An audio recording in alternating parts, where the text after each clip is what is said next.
Hey, good morning and welcome to Breakthrough Walls.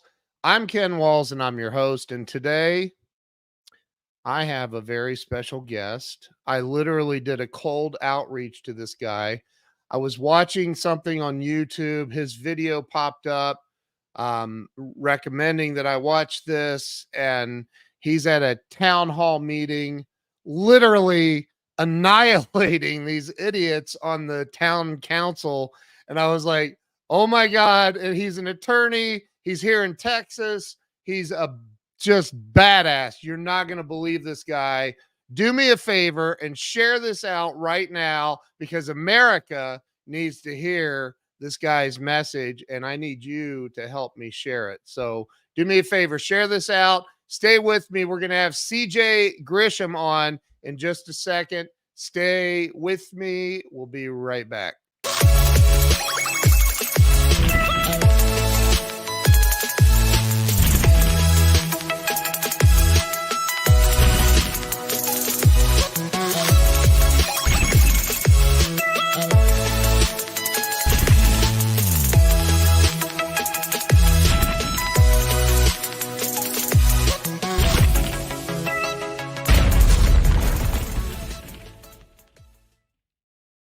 Okay, we're back. Let me bring CJ on.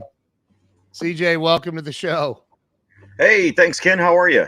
I'm good, man. I am so happy that I reached out to you. I never do that, by the way. I always get referrals, and that's all that's ever on my show. And I'm like, I got to get this guy on my show because holy crap. So let's do this. I think you'll find I'm nothing special. Well, okay. Well, I don't know. I think that you are. I think that America needs to grow a pair, and there's too many people allowing too much crap to go on in their lives, and they're giving up their freedoms and their rights and all of that. But we'll get into that. But let's start with you. Tell everybody like kind of where you were born and raised, how it all started for you. Well, I was born Temple, Texas, so I'm a native Texan. Born actually on Texas Independence Day, March 2nd. So that makes me even more Texan, I think. The gods were aligned. But I did grow up kind of all over the place. My dad was in the Navy, and I probably grew up mostly in between Florida and Japan. That's where we seemed to kind of bounce back and forth to.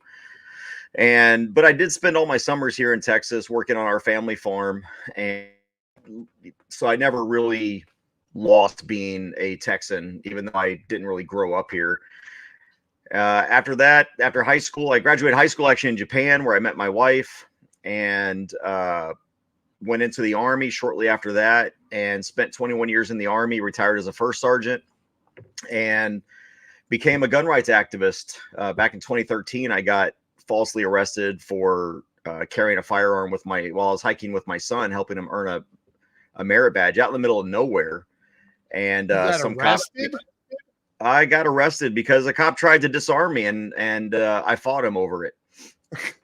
And so, yeah, I don't go peacefully. I really don't take people violating my rights lightly. I ended up getting they kept changing the charges on me because I wasn't breaking any laws when the officers showed up. And so what they ended up, the officer actually created the crime because I got charged with interference, even though the officer had no duty to mess with me. They kept changing the charges until they found something that stuck, and the only thing that would stick was a Class B misdemeanor of interference. So I got that turned me into a gun rights activist, even though I've always been into guns. And after my fourth arrest, I decided, you know what, I'm going to law school. I'm tired of this. I'm tired of fighting them in the streets. And I could tell that there was a need for more patriot and freedom-minded attorneys out there that are willing to stand up and not only defend people, but not be afraid to take on the system itself. Wow. Let's unpack that, man. That's a lot of information. So first off, thank you for your service. It's something that it's the only regret I have in life. My best friend and I were going into the army together remember the buddy system they had, and Yep. And I chose to get married instead, and he was so Good pissed choice. off. Yeah, he was not happy. But so talk about, like, first off, the you get arrested for, and you said you're in the middle of nowhere when this happened. Well, it used to be like if you go down there now, there's a giant like recreational complex. There are several neighborhoods. They built a school there, but Yeah. back in 2013, it was literally there were pastures on each side of the little farm road I was on, and my family farmed both of them. So it Wow. was, but we went. My son had to do a 10-mile hike. He could choose for the only badge he needed was either hiking, swimming, or bicycling, I think. And he chose hiking, and I said, okay, well, I'll tell you what, because we live out here in the country, but it's on the outskirts of Temple. And so I said, just pick a spot out here in the country. We'll just do a 10-mile, pick a big loop, and we'll just do a big 10-mile hike. And as I always do, I've got my rifle with me. And because you never know if you're going to have hogs out there, or we do have some mountain lions, but it doesn't matter. Self-defense doesn't matter what I've got out there. I could have it out there just because I want to. And that's, as a matter of fact, that's what I told the cop, because the cop stopped me and he grabbed my gun, and he's like, is there some reason why you've got this? And I said, because I can. And he didn't like that answer. That's what started the argument. He tried to take my gun from me. I stuck my hands on the gun. I said, whoa, you can't disarm me. And he pulled out his gun, stuck it to my head, and threw me onto the hood of the car right in front of my son. And that started Open Carry Texas. Oh my God. And I was still in the military at the time. I was an E8, a master sergeant in the military. I was a counterintelligence special agent, badged and credentialed, top secret SCI clearance. And never had a problem in my life. Never had a problem in my life. But this was a matter of, I'm the law around here, and you're going to do as I say. And that it just doesn't sit with small town cops sometimes. Good grief, man. So they got you on a charge though that stuck? Well, they initially arrested me for resisting arrest, which sounds pretty stupid. And it is, and legally it doesn't hold water. So they tried to change that to disorderly conduct, but who am I disorderly in front of? The cows. So that didn't hold. They tried to get me to plead to all sorts of things. I mean, this got national news. I was on Hannity, I was on Tucker Carlson, and they didn't like that. And what happened was the police kept lying to the news about what happened during the arrest. And I would release little clips of the video that I took on the side of the road, showing that the police were lying to the media. Well, then my attorney comes to me and he says, hey, CJ, they're going to put a gag order on your video. And I was like, oh, really? Okay. So I released the whole video. And you can't gag something that's already out there in public. Right. And so I did that, and I started putting it all the gun groups. I said, hey, look, download this, upload it to your own pages. They're trying to hide what's going on. They've been lying. I've been calling them out on it. And so then they tried to get me to plead like, hey, we'll dismiss this if you leave the county. And I was like, go bleep yourself. And I told my attorney, I said, you tell them specifically, my response is to go bleep themselves. Yeah. And so they changed it again to interference. And in Texas, the interference statute, I tell people, it is so broad that literally a cop can walk up to you and say, drop your drawers and bend over. And if you go, I don't go like that, that's interference, because you've just interfered with it doesn't matter that the law or the order is unconstitutional or unlawful. You have to do apparently what the cop says. And that's something I'm trying to get fixed as well, is that the law itself says you cannot resist an unlawful arrest. I mean, think about that constitutionally, what that means. That isn't that like again, you know about I think it's a Fourth Amendment violation. Yeah. So anyway, that's how that kind of went down. And wow, we were in the middle of nowhere, just going on a hike, and that started this movement. Somebody wanted to do a protest for me in Temple, and we brought 400 armed people exactly the way I was armed to Temple to teach the Temple Police Department that this is legal. You can arrest one guy, but try arresting 400 of us. Wow.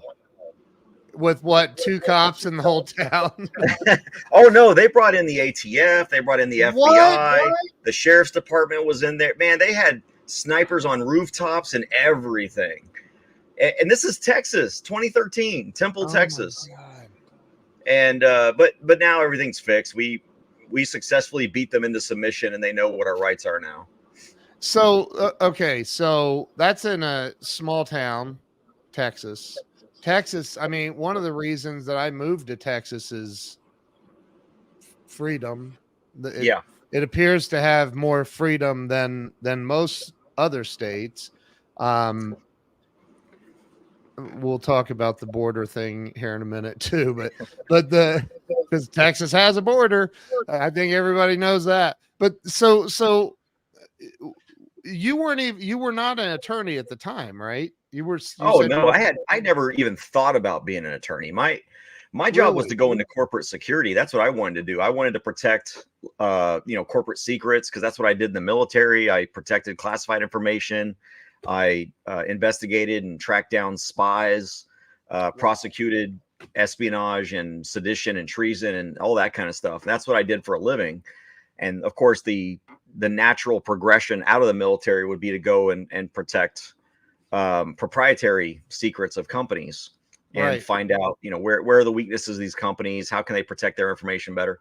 And went from soldier to activist to attorney. And I think all of these things were sort of placed in front of me to get me ready for this nonsense, crazy job of the legal field.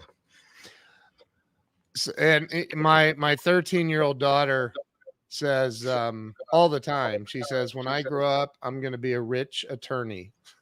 And I'm like, honey, there are a lot of attorneys that are not rich. Like, yes. So it takes a lot of work. But so talk about, though, like, so you decided eventually to become an attorney. When was that? Was that right after the arrest? You're like, that's it, I've had enough of this crap, I'm going to law school? That just convinced me that there's a problem in Texas with law enforcement respecting our rights, and that the Second Amendment, we weren't as Second Amendment friendly as people thought. At the time in 2013, we were one of only 6 states that did not allow you to openly carry a handgun, and people didn't know that. And so one of the things I wanted to get fixed was the fact that how odd and stupid is it that what I was doing that day on the side of the road, which was carrying my AR-15 rifle while I'm hiking out in the country, how crazy is it that I can carry that, but if you can see my handgun, I'm a criminal? And so we formed Open Carry Texas to get constitutional carry, and the word open had 2 meanings, of course, open carry and versus concealed carry, but also open. It should be open. It should be open to how I want to carry my firearm, as long as I do it peacefully and I don't threaten people with it. It is open to how I want to carry it, and what I want to carry. So it's open carry. You carry however you feel comfortable. If that's on your forehead, if it's on your hip, on your leg, it doesn't matter. So we got open carry passed the first legislative session. We got 30,000 members in about 2 years, and successfully got open carry passed. We got campus carry passed so that students could carry concealed with a license on college campuses. And then just a couple of years ago, we got the constitutional carry or unlicensed carry bill passed. And then what happened was, during that process of 10 years, I got arrested 3 more times, all for lawful carry. Yeah. And there were about, in the first 6 months, we had 24 arrests doing open carry rallies. And all of them, of course, were dismissed. And but it really showed that there was an education process that needed to happen.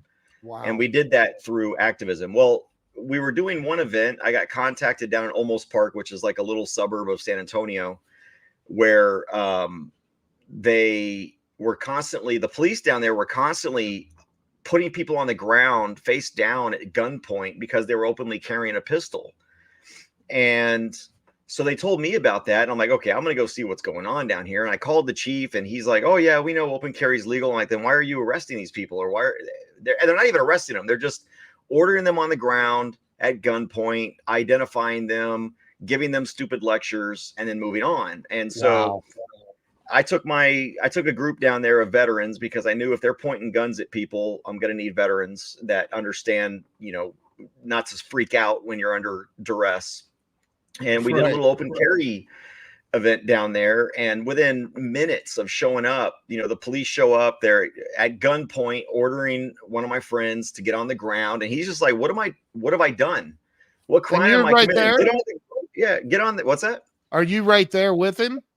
I came in. I was just right around the block. We were on like a little square near the police department. Okay. So I was within a minute away. As soon as I saw the police leave the station, I headed right back over to where we were staging. Wow. And so the police are ordering my buddy, and I told, as I'm walking up, I'm like, hey man, put your gun down. I talked to your chief yesterday about this, and they ignored it. And I said, well, you're going to get a lesson today. And then another police officer shows up. He pulls out his AR-15 instead of his pistol, and he's ordering us on the ground.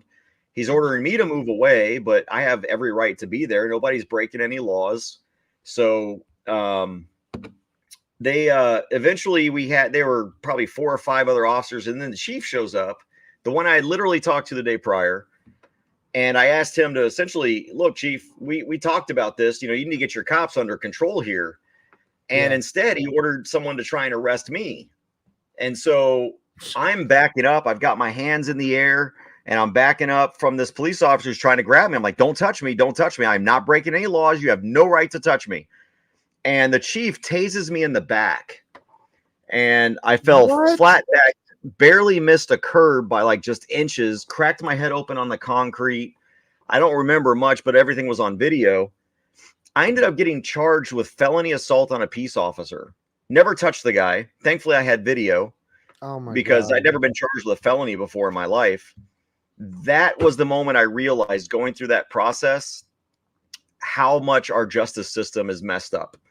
And it took a few months to get all these charges dismissed. And had I not had the video, based on what they wrote in their police reports and everything, I'd probably be a convicted felon today if it was my word against theirs. Oh my God.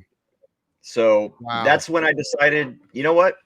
That's it. I applied to law school, got into 2 of the schools I wanted to get into. I picked the one that was furthest away, and decided to, and we're still suing that city. As a matter of fact, in October, we had our 5th Circuit hearing on our case for qualified immunity, because the lower courts are granting them qualified immunity. And so we're challenging that. And I'm waiting any day now. They're supposed to release the Grisham versus Valenciano case and what they're going to do. But I just got tired of fighting them in the streets, and I decided I'm just going to fight them in the courts from now on. And that's what I do now. The video that I saw that I talked about before bringing you on, of you, I forget the name of the town. Aransas Pass. Yes, that's it. God, dude, you go off on all of them. It was unbelievable. And that big old fat police chief guy, like, Beefcake. Oh my God. It's Chief Beefcake. We call him Chief Beefcake. Yeah. Well, I was like, but you're open carrying there. Yes. Is that legal? I mean, I know I sound ignorant, but isn't it city property or something? Yeah, and a city can't prohibit in Texas. We've got preemption here. So government entities are not allowed to prohibit firearms on their property except in limited circumstances. So one of those limited circumstances is an open meeting if they post a sign that says no open carry during the open meeting. And so, excuse me, what I do is I will open carry into the meeting just to kind of make a point until they're about to call the meeting to order, because that's when it becomes an open meeting. And then I'll walk out just to kind of show how stupid this rule is. If I wanted to hurt you people, I would do it before you laid the gavel down. Oh my God. But they didn't have a sign up, so I was able to open carry there. So, and you are, you've dropped a couple of F-bombs. So there's And a background to that. I know, and I want to talk about that because I think that look, my friend Darlene says I see a movie in the making. No kidding. Um, you know, you brought up a case, and I know I'd seen this or heard about this somewhere else previously, but you brought up a case to them saying, no, no, no, no, you can't throw me out of here because I'm swearing. You work for me. And I Right. really feel like that somewhere along the way in this country, not just Texas, man. I mean, it's a national issue that government elected officials forget that they work for us. Right. It really is. It really is a problem. I actually brought with me. I had probably brought with me about a dozen cases that day, and I had them all listed on my sheet of paper. Because the reason I went out there is my client had asked me to come down there because he had gotten kicked out of the city council for calling the city manager a POS. And they have these so-called rules of decorum or whatever. And I said, well, look, that's unconstitutional. They can't do that. So I went down there to monitor, and my intent was initially just to call him out, not to do everything that I did. Right. But when I saw what they did to my client, and Jason Followell was the guy there, when I saw what they did, I'm like, okay, well, I'm going to completely change my direction a little bit, and I'm gonna use some shock techniques, and I'm gonna let them know what they can and cannot do. And so I put them on notice, really, is what I wanted to do. And I specifically picked a bunch of cases that had those specific swear words in them, where the court said, no, you can't prosecute this guy for saying these things. And what it looked like was just me going up there cursing and making a fool of myself. Uh-oh, did you lose me? No, I got you still. Are you there? Okay, I'm here. Yeah. I got you. And so what happened was I just decided to start reading all the case law about, and I was only going to talk about the cases. And what it ended up being, I think I said the F word 20 times in 3 minutes and a few other choice words that if I were to say would probably get this video banned, but it is on my channel. So yeah, it's up in my channel, and all the funky words and everything. And they tried to kick me out for literally quoting case law, which is what I was doing. Which and for the audience that doesn't know, you're talking about Supreme Court case law.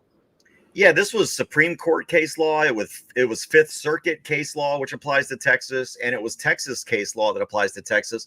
Plus, I had cases from around the country that some of those cases referenced. So even though I might have used a like California case or something, it was a case that was referenced either in the Fifth Circuit or in the Supreme Court to prove the same point that I was proving. And so in other words, every case was relevant to Texas, whether it was a Texas case or not. And there's something going on. And I thought it was just a Texas Municipal League thing. We call it TML. Every city in Texas is a part of this Texas Municipal League, and they provide protection in case the cities get sued. They help them with their drafting their codes, and they provide model rules for this, that, and the other. And so I thought at first that this was just a Texas issue where the TML is sending out, hey, everybody adopt these rules of decorum. Well, the rules of decorum they're adopting are unconstitutional because they say, and they're all the same. This is how I figured this out. Because you go from one city council to another, someplace like Aransas Pass, which is on the coast, and Killeen, Texas, which is next to Fort Hood, right in the middle of Central Texas, and somewhere up north like Denton, all having the exact same so-called rules of decorum that say the same thing about criticizing public officials and using profanity. Sorry, there's something wrong there. And then after that video went viral, I'm getting calls and emails from around the country. And apparently there's something called like the National Municipal League or something. And I wouldn't doubt if that National Municipal League somehow falls under some United Nations program where this communism, they're trying to creep into the local level. They're really trying to undermine our constitutional principles. And quite frankly, there's no one with the balls to stand up to it and fight it head on. It just so happens I was a first sergeant, and so I'm hard-headed anyway, and I just take that and applied it to my legal career. And it doesn't pay very well, I'm sure. I think about, the first, I'd love for you to unpack the Second Amendment a little bit so people really understand what it means. I understand what it means, but I'd love to hear it from your point of view, because you hear there are so many local governments and state governments and counties and municipalities that all interpret it in their own twisted ways, and which seems really unconstitutional. It's the Second Amendment. It says what it says. It means what it means. But what does unpack it a little bit? Kind of explain what the Second Amendment is to everyone watching. Well, and I think it means different things to different people just on that aspect. But when you look at legally and what the intent of it is, and the Bruin case, which is one of the most cited now, that changed the way the courts are to evaluate Second Amendment cases, says now you look at history and tradition, and is this what was intended? What were the founders able to do at the time? And so to me, looking at the Bruin case as the defining analysis of what does the Second Amendment cover, it's anything that really wasn't in place at the time of the founding. And keep in mind, the founders understood that the strength of a state or country is what I mean by state. Yep. The strength of a country is in the strength of the people, and the government is only as strong as the people allow it to be, or as weak as they allow it to be. The Second Amendment was designed to protect us, the people, against a tyrannical government, against outside invasions, against any threat whatsoever, whether that threat is a local thug or a government thug. The Second Amendment is to keep the government in check, and they understood that. It's all throughout their writings that they didn't have a big trust about government. And people say today, well, we've got police today, we've got a standing army today. I'm like, well, that's all the more reason to be armed, because the founders talked about the danger of a standing army. And there's a reason why, and I don't think a lot of people realize this, when they go through the National Defense Authorization Act every 2 years, it's supposed to be every 2 years. And everyone talked about the NDAA, but that's actually a constitutional thing, because the Constitution only allows a standing army for up to 2 years. So it has to be reauthorized every 2 years. The problem is they use the NDAA to further violate our rights. By making the military more powerful, making the government more powerful, and making you and I weaker in any way possible. So the Second Amendment has two clauses. The first, of course, is it's two rights. It's like the First Amendment has more than one right. It's more than just the freedom of speech, freedom of religion. Right. The Second Amendment has two specific rights. The first one is the right to form a militia. And that is in defense of self and others, and really in defense of the state. Our founders, when they created the federal government, understanding that there were 13 individual free states. Right. And that those 13 individual free states were to retain and have all of their powers that they have, but that the federal government was going to help protect each of the states by sort of coordinating their defense and all that. And so the purpose of the federal government from its founding was to protect rights, states' rights, individual rights.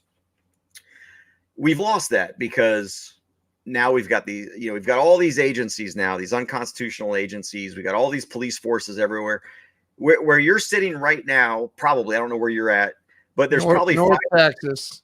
Okay, so there's probably 5 or 6 different police departments that have authority over you right now. You've got the sheriffs, you got the constables, you got whatever local police department you have. You probably have a school district police department. You probably have a college district police department. You've got the ATF, you got the FBI, you got the IRS.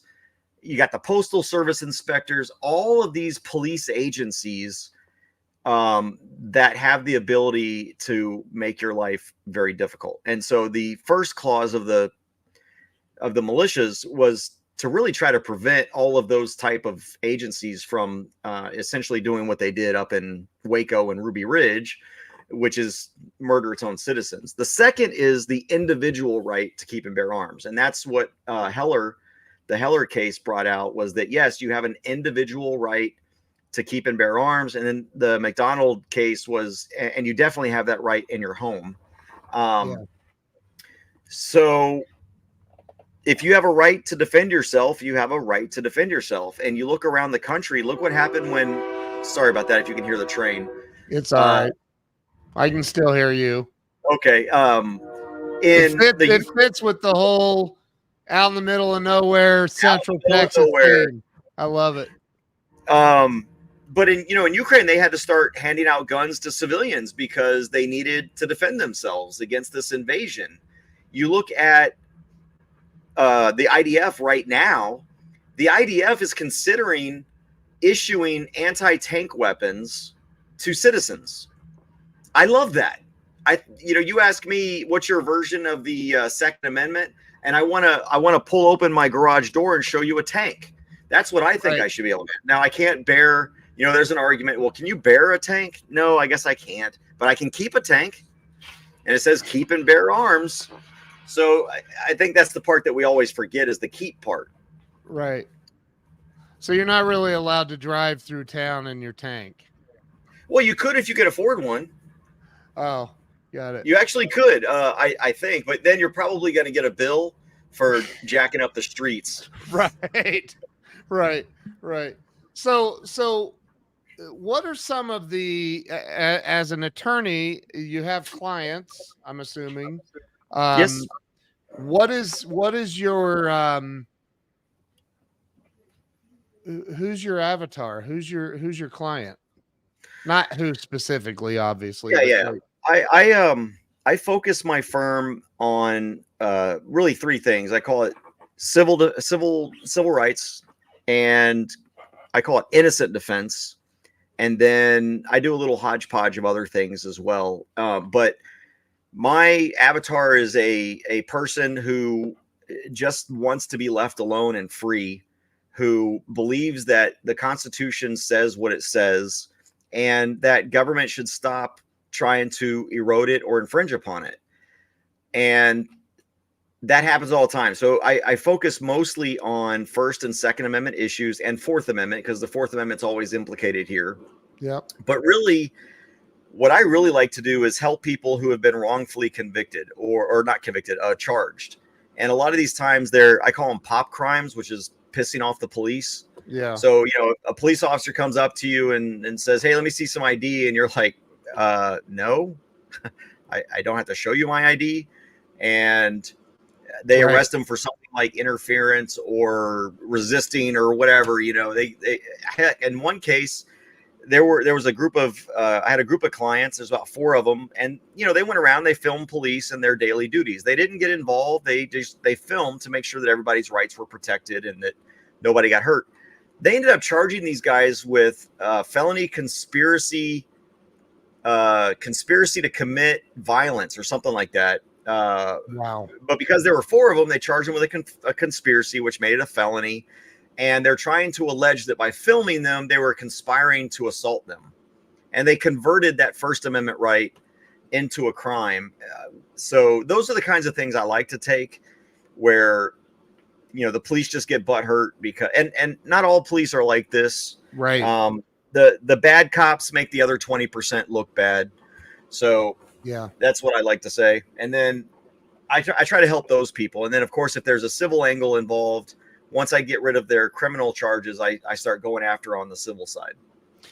And I have a lot of friends in Ohio, where I'm originally from, that are in law enforcement, and they're good people. They're family people. They follow. I know them well. We've had these discussions, but unfortunately, in today's world, there's a lot. It's difficult for a lot of these guys to go out and do their jobs because there's a lot of liberal leaning politics involved in their jobs too. So um, We've got two problems. We've got the liberalization, and I don't mean liberalization in the classic sense of laws where, they make stupid things illegal and the police are sort of stuck in a weird spot where they have to enforce it.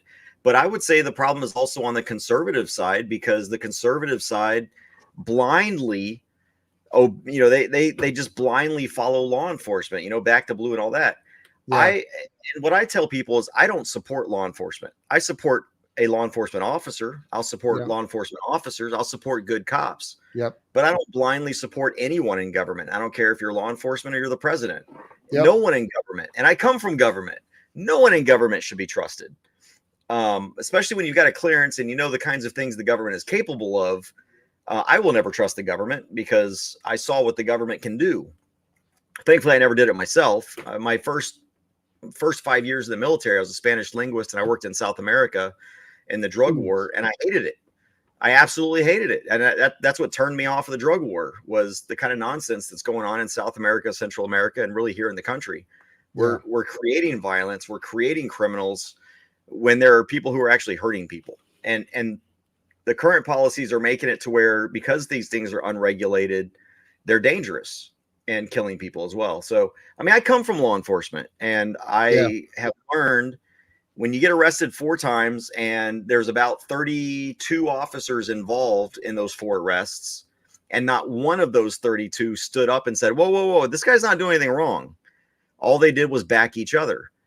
And it used to be that thin blue line represented the barrier between the good guys and the bad guys. Like they stood on that barrier. Well, now the thin blue line is nothing more than a gang sign, and that's their colors. It's about defending themselves. And I generalize that, knowing that there are good officers out there. yeah. But I don't think we should have to keep qualifying that. I think we should be allowed to criticize bad government Yep. and not be accused of being anti-cop. Totally agree with you. 1,000%. 1,000%. So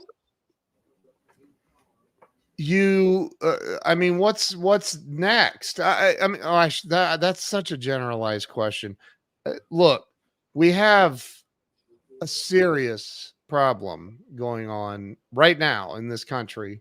There's a lot of it happening on the Texas border. Although I've seen some videos showing open gates a half a mile from the whole staging area, whatever. Is that true? Do you think that they just have open areas and they're still Oh, it's letting them in? absolutely true. It's absolutely 100% true. I've gone down there on the border many times, and we go down there with our group, and we go down there heavily armed with body armor and everything, so we're not stupid. Right. And we've been walking the trail. You see women's undergarments strewn out underneath giant trees. So, those are like rape trees, or at least places where, because why else would there be just women's panty clothes here? And as we're walking back, at one point, there's a place where the fence ends, and it's nothing. You can just walk around it. And we caught, as we're walking around kind of the bend to where this opening is, there's a bunch of guys that were crossing over. They see us with our guns and immediately run back over to Mexico. Wow. It's pervasive everywhere. And all we're doing, we're playing whack-a-mole right now. And I've been very critical of Greg Abbott because he talks a big game. Everyone thinks Greg Abbott's doing this great thing, but we've still got all these openings. And I understand Shelby Park is where a lot of these people are coming across because there's a boat ramp there. It's easy to cross. But you go a mile down the road and it's nothing, or it's just like a barbed wire fence you can walk through. And not only that, but if you're so anti-immigration, why are you shipping these people deeper into the United States instead of back to their countries? If you're going to put them in a bus, take them to the border checkpoint, drop them off and make sure they cross over. Or don't let them cross to begin with. And yet we've got a governor who, I mean, I know he's doing more than other states, but he's definitely doing more in the federal government. But the answer is not to, if you oppose illegal immigration, sending it to liberal cities. It's great. We made a point, and the point was made. Now even they are upset about this because they realize what their own policies are doing, and they're starting to get upset. But you're contributing to the problem. There are people getting on planes. They don't even have to use identity. You and I, if we got on a plane, I'm pretty much always put into secondary whenever I fly. So I don't fly anywhere. Yeah. But yet these illegals, they don't have to even show ID or anything. They put these guys on flights and move them across wherever they're going to put them. And I just think that it's about time that we start treating Americans better than foreigners. Oh, I lost your volume. Can't hear you again. Unless it's me.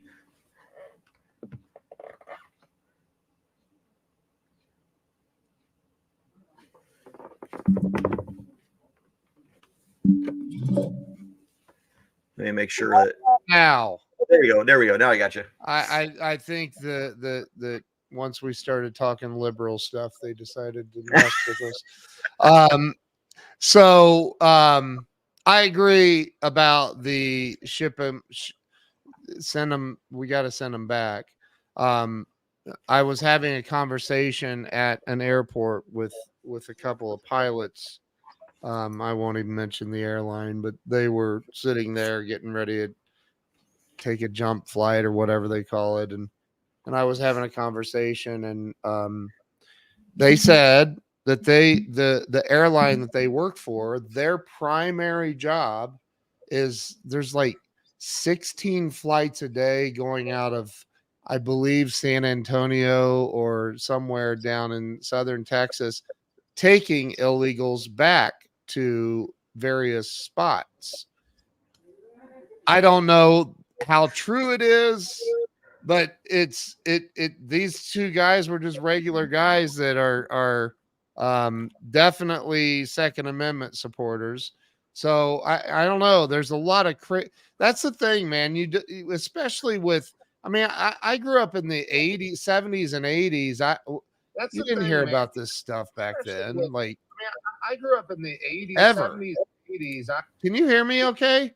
Yeah, I'm sorry. I had a little feedback for a second. I think my sound went on when yours came off. Oh, okay. So anyway, I don't know. I think that there's just, it's way different today, and you don't know what to believe with social media and the psyops going on. I do believe there are psyops going on that have been going on for a while. Well, and not only that, but we have tools at our disposal. If Greg Abbott really wanted to enforce the border, our Constitution provides for a state militia and a state guard. And the Biden administration has, and by the way, actually, and the Biden administration has done everything to undermine every effort that we have. Even talking about, because the state is using the National Guard to protect our border, he's talking about nationalizing or federalizing the National Guard. So essentially we don't have access to them. Well, that's okay. We've got a state guard, and we've got the unorganized militia and the organized militia, which Abbott can call into session or call into service at any given time. I talk to people all the time. I've made myself very available that, look, Governor, if you call up the militia, I will serve as a first sergeant and lead a company in any way we possibly can and protect our border. The Texans want to do that. The problem is you show up and you've got to fight federal agents. You've got to fight your own, police forces who think that they're the only ones that have any authority. But it goes back to what I said earlier. When the states created the federal government, they did not surrender their sovereignty or their authority. And what people don't realize is government gets its authority from the people. Government can't do anything that because if you're going to give someone, if you're going to delegate, like, for example, do you have children? Yeah. Yep. I mean, so if you as a father delegate to your child okay, you are the person that's responsible for mowing the lawn. That doesn't mean that you no longer have the responsibility to take care of that lawn. You have just given that to your son. And if your son doesn't mow the lawn, at some point you're gonna have to do it yourself, or your daughter. I don't want to be sexist. Right. But I have two whoever's daughters. so but let's say this: can you give your son authority to go mow your neighbor's lawn? No, because you don't have that authority. And so anything that the government does, the people and the states respectively retain those rights. This idea that just because we have a police force, we're not allowed to police is absolutely false. Because if we don't have that authority to protect our own neighborhoods and enforce our own laws, then how did we give that authority to the police? We didn't. And if we gave that authority to the police, which the Texas Constitution says that we did, then we retain that authority. And the reason we've created government is to handle issues we can't handle full time. So because we can't do that full time, we've created government to do things for us full time that we're not able to because we're focused on our own lives. Right. We don't have time to patrol the streets, and make sure that our fellow citizens are safe. So we hire somebody to do that for us.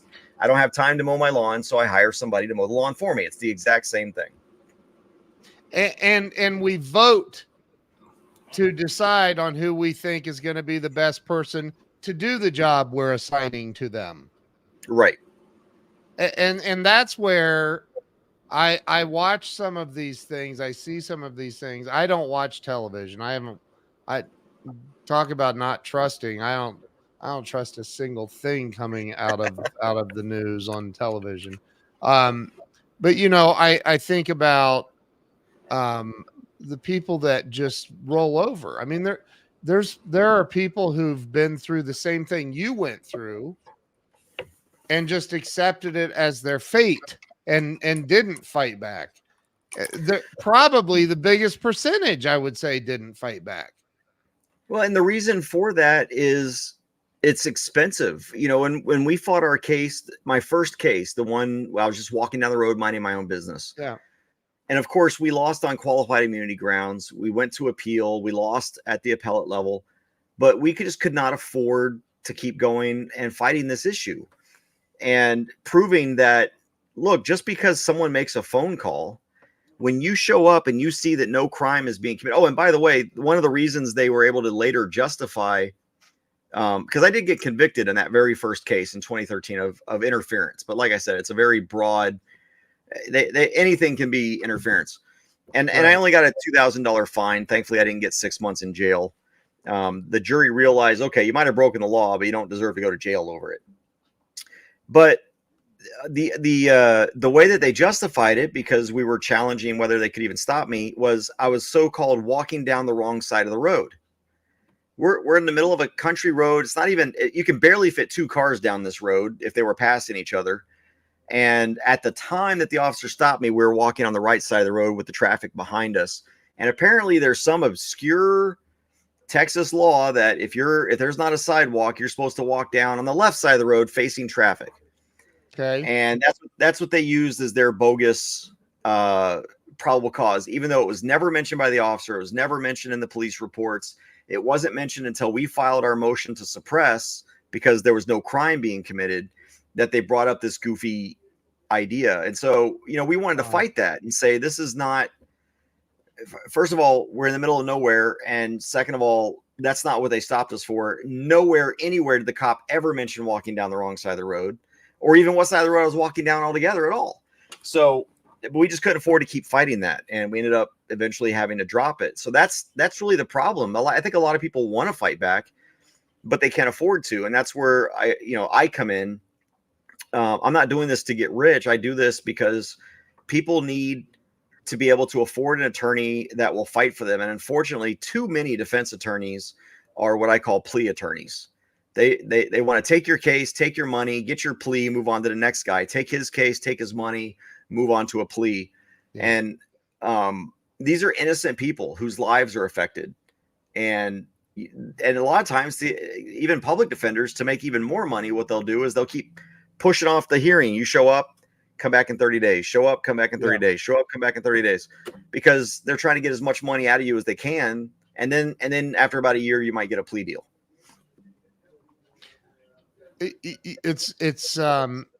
I can tell that you genuinely care. Like you genuinely, most don't. I know a lot of attorneys too, and I mean a lot.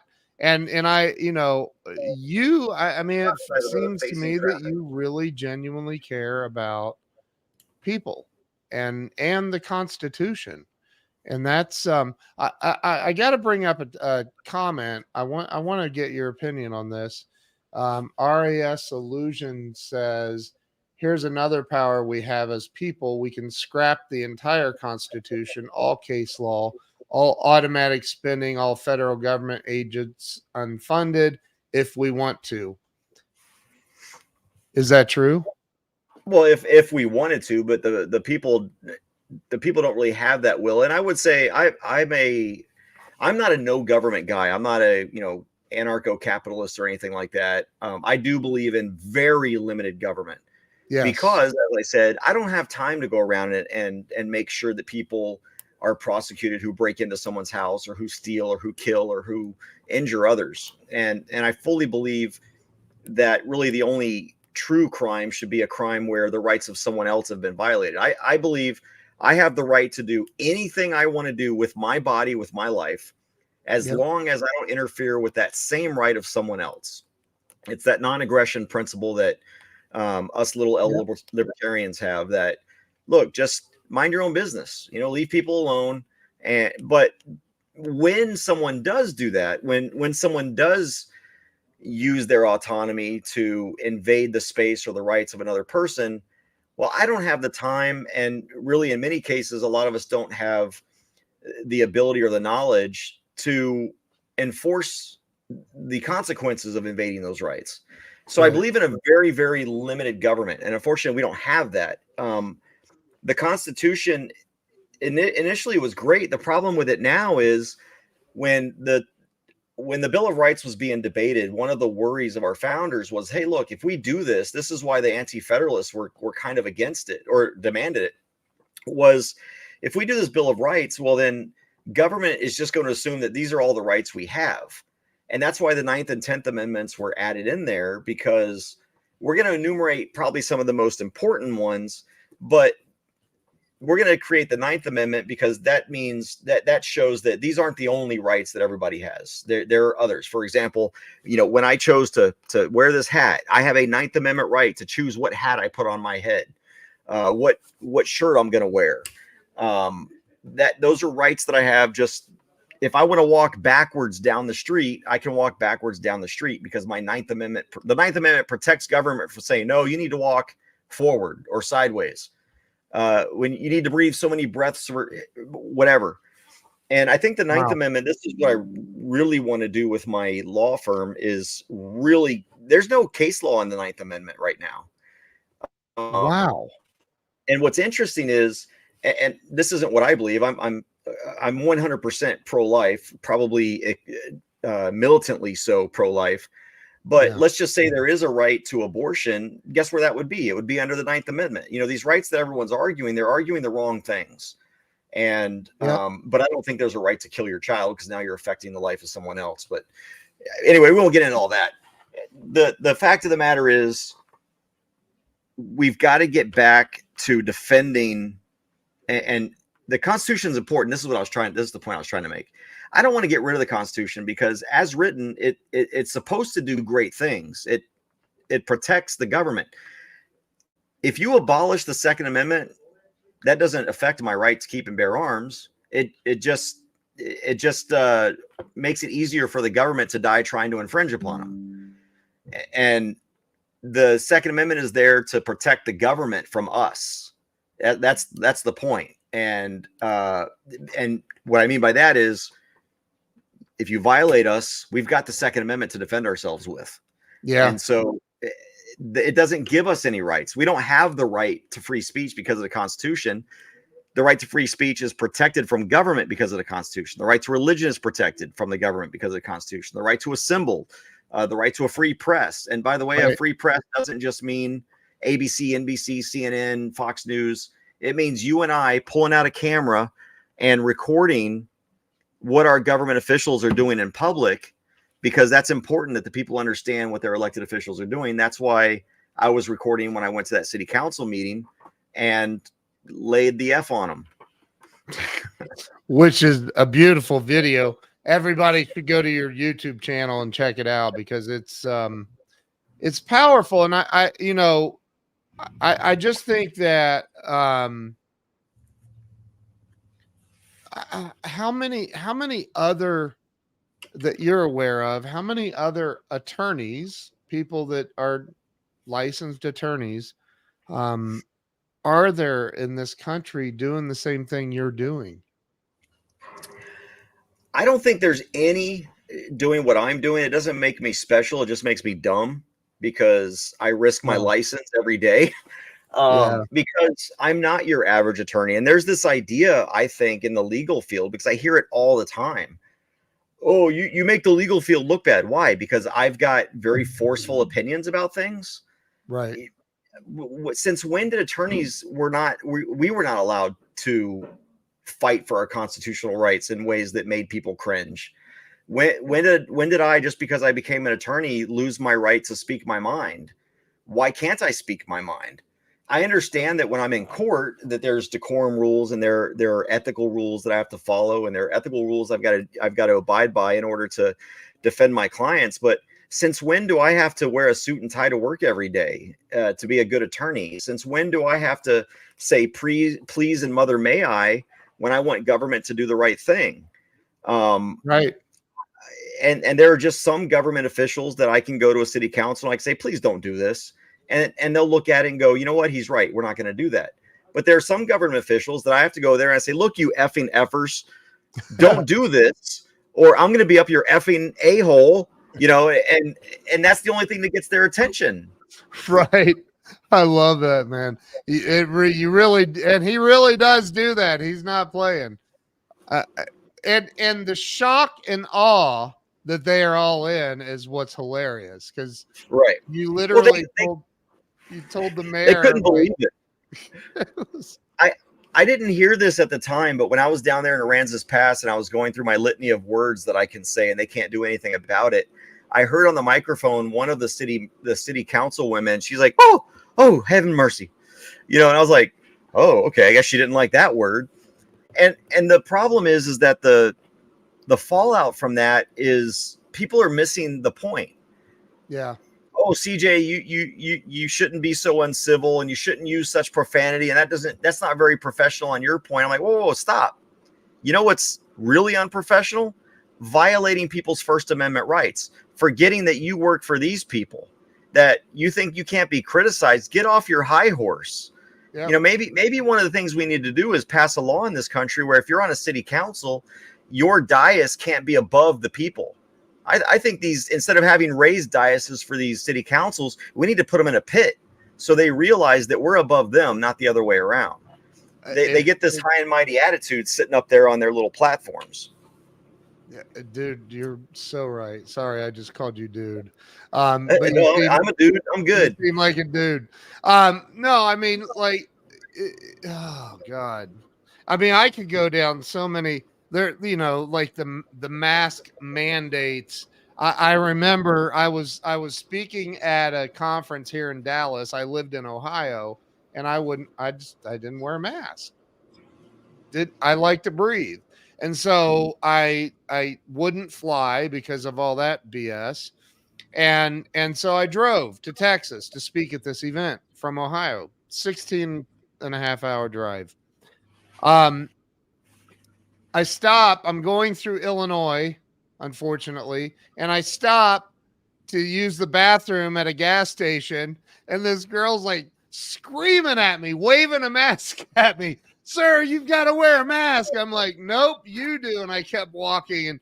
And anyway, I just think about all of the insanity, because there was no law passed saying you have to wear a mask. There was no, and a mandate's not a law. I mean, and people just did it.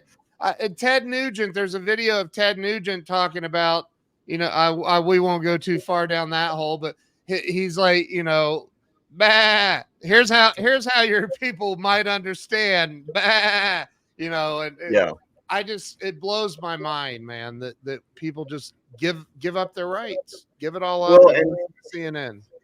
I mentioned there aren't any attorneys doing what I do, and that's true. They're not going to city councils and kind of raising the kind of hell that I am. But there actually are a bunch of Patriot attorneys out there. You got Paul Davis here in Texas, Brandon Grable here in Texas. You got Eric Friday out in Florida, John Pierce in Tennessee.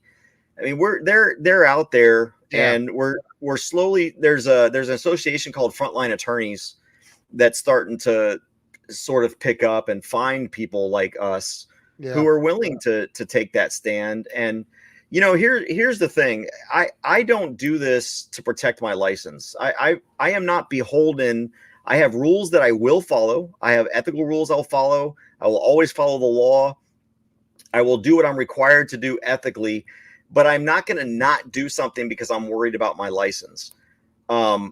And it's funny that the leftists love to go after me, and I've had complaints filed against me for calling people communists. I've had the bar say, "Hey, we got a complaint against you, but it's unfounded, but we're required to let you know." And all these people trying to get rid of my license and get me unlicensed. I'm sorry, but I really need to tell you, if you take away my license, I'm more dangerous because I still have the knowledge, but now I don't have the tethers. the cuffs.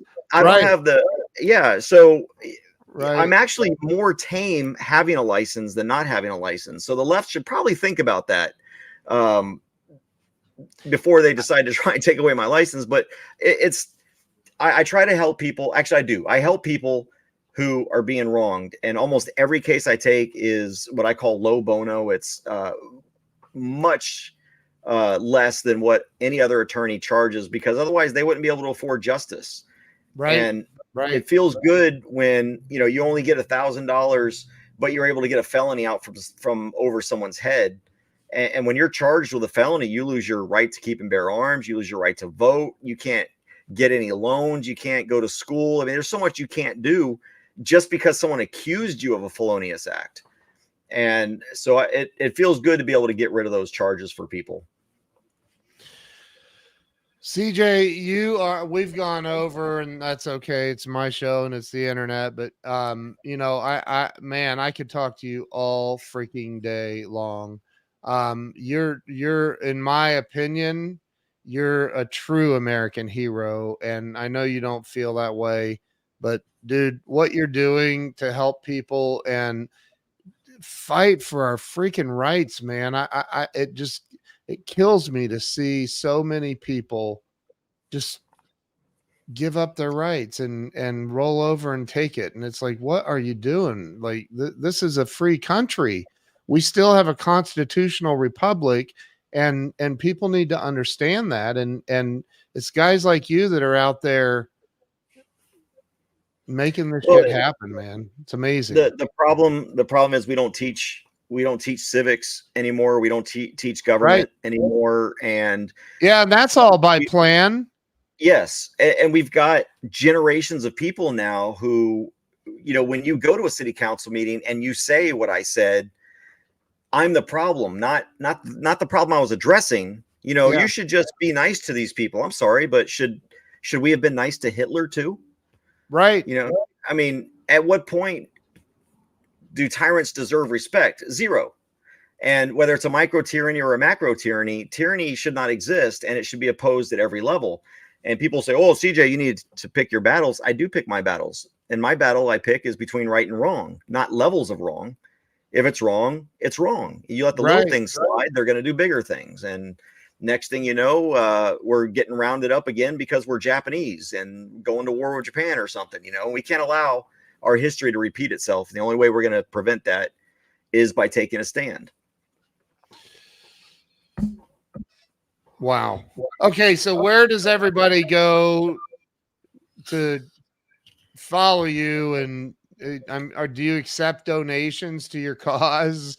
I actually do, and they're helpful because, like I said, a lot of these cases I was at one case and I was arguing for a client. I got a case dismissed, and this other guy in the audience heard me defending my client. So he pulled me out in the hallway, and I took his case for free because he was charged with a bogus assault charge, and got that taken care of. But I do a lot of this, and I go all around the state. And sometimes there are people that just, all I ask for people to do is cover my expenses in many, many instances.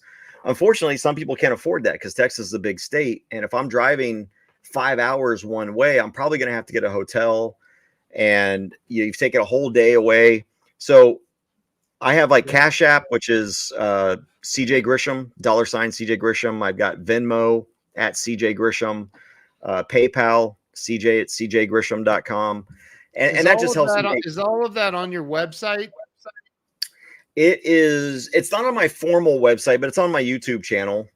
Just about every video has it. I can't really advertise for donations on my lawyer channel because I'm a lawyer.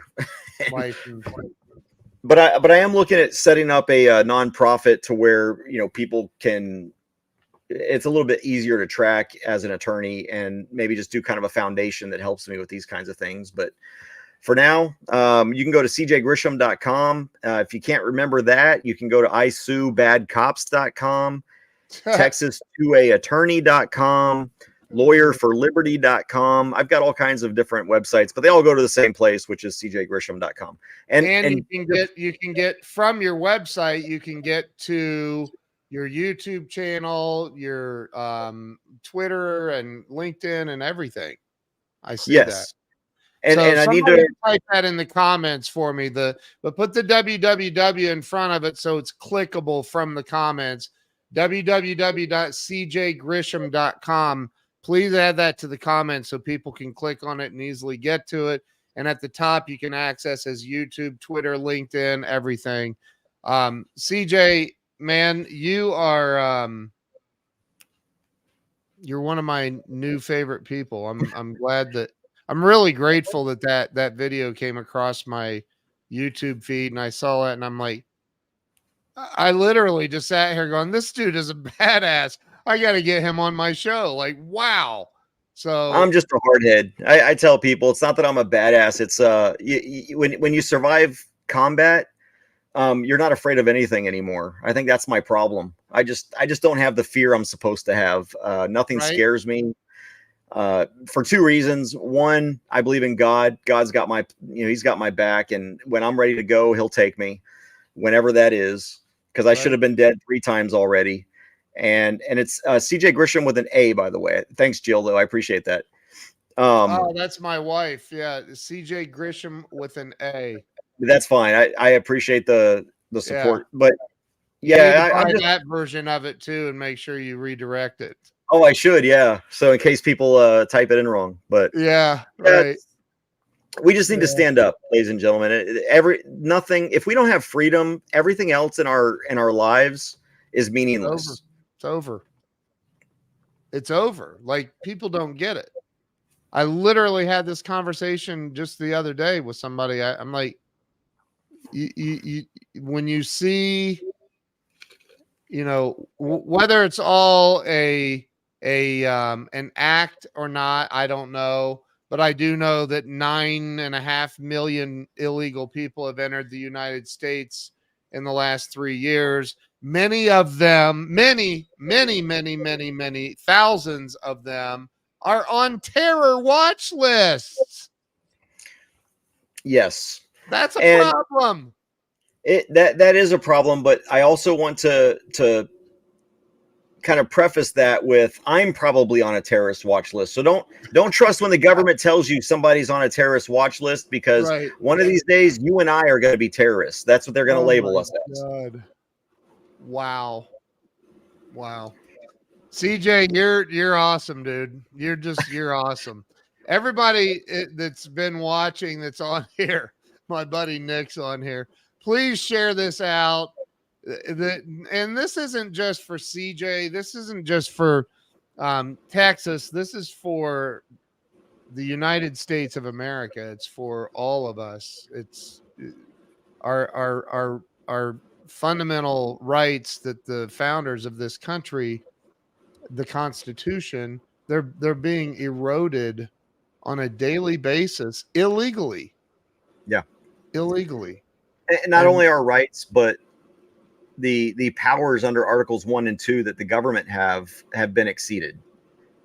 I mean, the Constitution, it doesn't need to be scrapped. It needs to be read. Right. Well, we need somebody teaching civics and government on a private level. Our children need to know this stuff. They really do. Absolutely. And it needs to be broken down in simplistic fashion by somebody like you that can explain it. So I have a new business idea for you, and we'll talk about that. All right. Because I'm the guy that knows how to make that happen. And honestly, man, I think that of the thousands and thousands and thousands of people that will see this and hear this, there's a lot of people that would say, dude, I'll sign up for your course right now to learn this stuff, because they need to. Well, I used to do, I used to do, when I was doing Open Carry Texas, I would actually give classes to law enforcement departments during their training days. I've done Constitution for Kids classes. So that's something I'm also, I don't really have time to do that anymore. Unfortunately, I did this attorney thing as a hobby, and I didn't realize it was going to be a full-time job. Oh my God. That's hilarious. That is hilarious. Actually, nobody becomes an attorney as a hobby except for CJ. Well, I had no debt. Because of my Iraq injury, I was able to qualify for a program called the Veterans Rehabilitation and Education Program, which allowed me to have my law school paid for. So I didn't have any law school debt when I got out. So I can afford, unlike most attorneys, to really take the cheap cases or the no cases or the cases that nobody else wants. Because I did just do this. I literally did just, now if I had paid $200,000 for an education like my classmates did, I probably would want this as a full-time job, but it's become a full-time job one way or the other. And unfortunately, I just had to get hurt in order to get that education. Otherwise, I probably wouldn't have. Well, I'm sorry that you had to go through that, but you know, everything works out the way it's supposed to, I guess. And everybody watching, please go follow CJ. Go over to CJ Grisham with an AM at the end, Grisham, cjgrisham.com. Go to his YouTube channel. All of his donation links are in there. Make sure you go donate to this guy, help him out, help him fund what he's doing to fight for the rights of everybody in America, quite frankly. So, and CJ, I'm only licensed in Texas, just so everybody knows.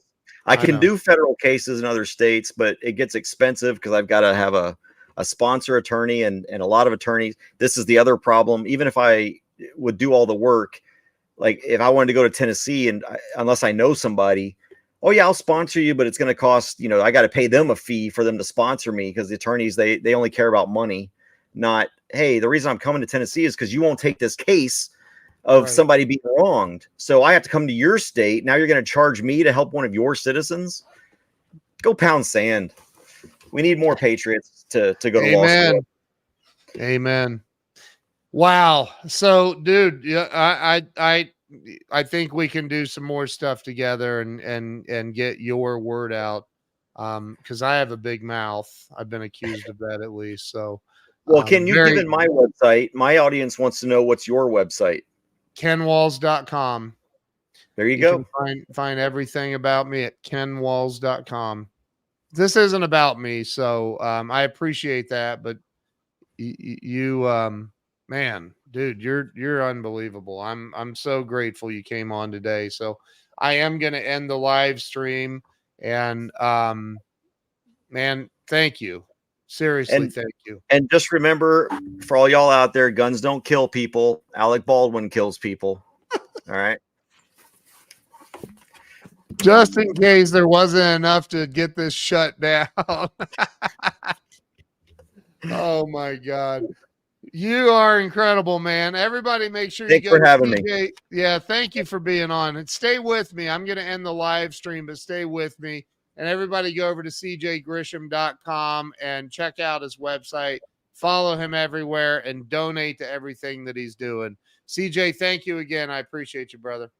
Thanks, Ken. All righty.